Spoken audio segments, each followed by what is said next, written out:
Welcome to Technology Aircraft, where we break down the science of aviation with precision, clarity, and real engineering facts.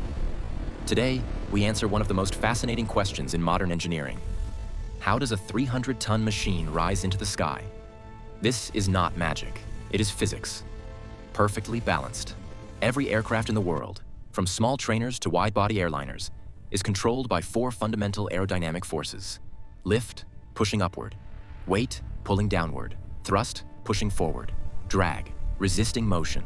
Flight happens only when these forces are in balance. Let's start with the most important force: lift. Airplane wings are not flat.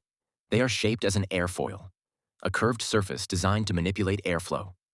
As the airplane moves forward, air flows over and under the wing. Because of the wing's curved upper surface, air travels faster over the top and slower underneath. According to Bernoulli's Principle, faster airflow creates lower pressure. This means pressure above the wing becomes lower than pressure below it. The result? A pressure difference that pushes the wing upward.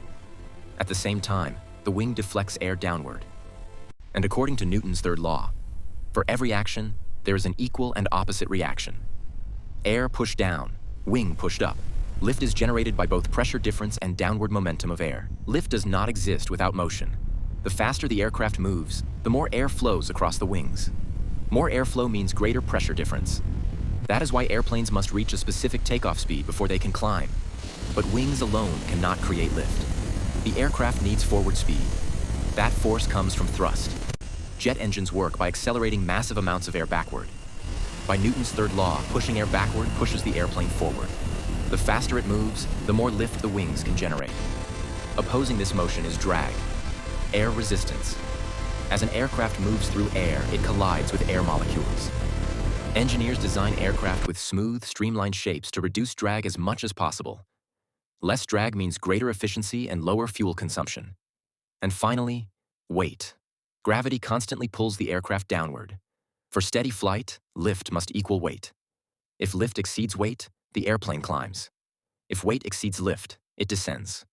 Flight is a constant balance of forces. In cruise flight, thrust equals drag.